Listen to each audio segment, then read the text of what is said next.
सा तो ये कर दिखा देना चाहिए। देवेंद्र शाह जी हमारे साथ जुड़ चुके हैं। देवेंद्र शाह जी नमस्कार। हाँ जी मुकेश भाई आपके साथ जुड़े हुए हैं, बताइए क्या पूछना चाहते हैं।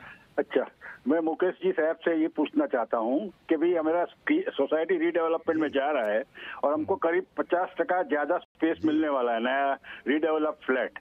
तो उसमें कैपिटल गेन्स की क्या लागत आएगी और उसमें कम करने के लिए लीगली क्या प्रोविजन है? बिल्कुल देवेंद्र जी, ये सवाल आजकल जैसे आपने कहा वो बहुत सारे रीडेवलपमेंट आज सोसाइटीज हो रही है, उनके लिए ये बहुत इम्पोर्टेंट है। और जैसे हमने लक्ष्मण जी आप हमारे अगले एपिसोड में इसका डिस्कशन भी किया था।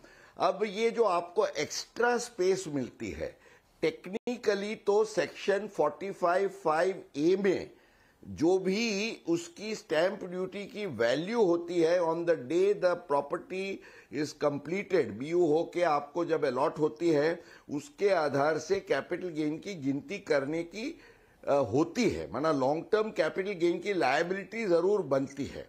पर जैसे आपने पूछा कि इसको हम कैसे प्लान करके अवॉइड कर सकते हैं लॉफुली, तो आप इसकी गिनती करते हुए सेक्शन 54, क्योंकि आपका एक पुराना घर था, बिल्डर डेवलपर ने वो लिया और उसके सामने वो आपको नया घर दे रहा है।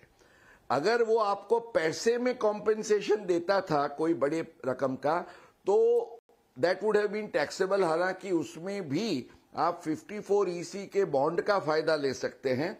पर यहां तो एक घर के सामने आपको दूसरा घर मिलता है। भले मान लो आपके पुराने घर की वैल्यू 10-20 लाख की थी और नए घर की वैल्यू 1.5 करोड़ है, तो भी ये पूरा गेन आपका नई प्रॉपर्टी में री इन्वेस्ट हो जाता है। इसलिए आपको इस पर कोई भी टैक्स नहीं लगेगा। लक्ष्मण जी, ये देवेंद्र जी के लिए खुशखबरी है। चलिए, देवेंद्र जी के लिए बड़ी खुशखबरी दे दी, तो एक खुशखबरी हमारे वीरेंद्र यादव जी को भी दे दीजिएगा। रेवाड़ी से हैं, जुड़ चुके हैं फोन लाइन पर। वीरेंद्र जी नमस्कार, बताएं क्या सवाल आपके पास। नमस्कार सर। नमस्कार। मेरा सवाल ये है कि मेरी वाइफ को एक एडिशनल कंपनसेशन मिला है जो कि जमीन एक्वायर किया गया था थ्रू कोर्ट केस। अच्छा। तो उसके अंदर इंटरेस्ट कंपोनेंट भी है।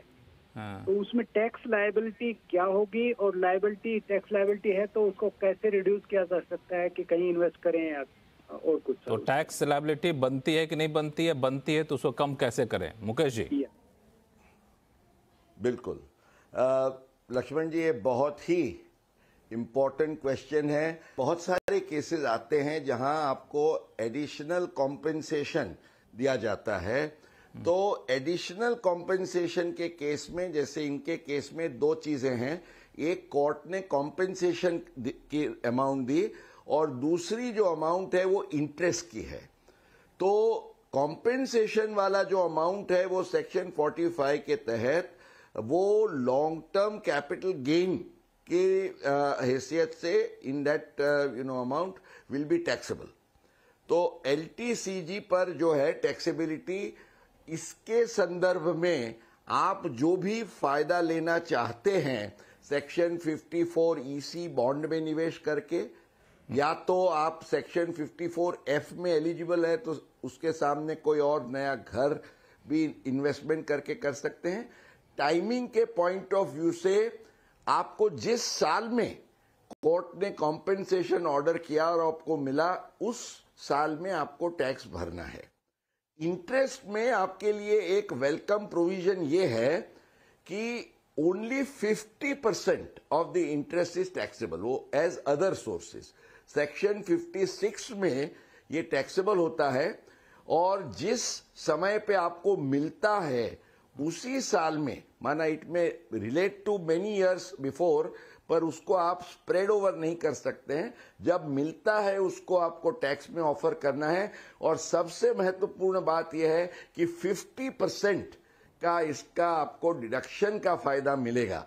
सो you have to pay tax only on 50% of the interest amount and as long term capital gain. अब आप जानते हैं 12.5% का रेट है और उसमें भी आप 54(EC) और 54(F) का फायदा ले सकते हैं। तो इनके लिए भी इतनी ही खुशखबरी है लक्ष्मण जी, टैक्स गुरु की ओर से। बिल्कुल, मैं देख ही रहा था कि आप अहमदाबाद वालों के साथ कोई पार्शलिटी तो नहीं कर रहे हैं, क्योंकि इनको भी खुशखबरी देना था, तो आपने दोनों खुशखबरी दे दी, तो आपने ही अच्छा काम किया।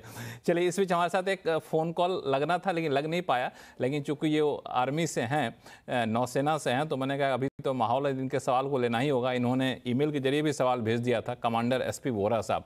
दरअसल इन्होंने क्या किया कि 28/12/2024 को, यानी पिछले साल 28 दिसंबर को एक रेजिडेंशियल प्रॉपर्टी बेची है और उस पर इनको LTCG हुआ है, लॉन्ग टर्म कैपिटल गेंस हुआ है। अब ये इनकम टैक्स के न्यू रेजिम के तहत ITR फाइल करना चाहते हैं। अब ये पूछ रहे हैं कि न्यू रेजिम के तहत ITR फाइल करें तो LTCG long term capital gains tax का कैलकुलेशन करने का जो दो मेथड है, एक है कि आप इंडेक्सेशन लगा लीजिए, दूसरा है कि फ्लैट 12.5% दे दीजिए। तो न्यू रिजीम में दोनों में से कोई एक मेथड चुनने का रास्ता है कि नहीं, सिर्फ हमें फ्लैट वाला ही रास्ता है? जी लक्ष्मण जी, आप आर्मी की तो पूरी एडवोकेसी करते रहे पिछले दिनों में, इसलिए आपने ये सवाल चुना, ये मुझे बड़ा अच्छा लगा। अब कमांडर साहब के लिए भी हम ये बताना चाहेंगे कि भले आप नए रेजिम में हो, उसके कारण कोई दुविधा का अनुभव नहीं करें। आप जो भी चाहें दोनों ऑप्शन में से, क्योंकि प्रॉपर्टी के लिए ये दोनों ऑप्शन, ओल्ड स्कीम या न्यू स्कीम, दोनों में आपके लिए अवेलेबल है। और ये जैसे आपने बताया, इंडेक्सेशन का फायदा लेते हुए आप 20% का रेट लगाइए या इंडेक्सेशन बिना सीधा 12.5% का फ्लैट रेट, दोनों में से जो भी चाहे आप चुन सकते हैं। और साथ साथ न्यू रेजिम के और भी फायदे हैं, वो ले सकते हैं। लक्ष्मण, तो न्यू रेजिम में रहें, ओल्ड रेजिम में रहें, इस पर कोई असर नहीं पड़ता कि आप LTCG के लिए इंडेक्सेशन का विकल्प चुनें या फिर 12.5% का विकल्प चुनें। न्यू रेजिम में भी दोनों ही विकल्प है, आप जो आपको सहूलियत हो, जो आपको फायदा दे रहा हो, उस विकल्प को चुनिएगा। इस पर काफ़ी सारे एपिसोड में हम लोग चर्चा भी कर चुके हैं कि कौन फायदेमंद है, कहाँ फायदेमंद, कैसे कैलकुलेट करें।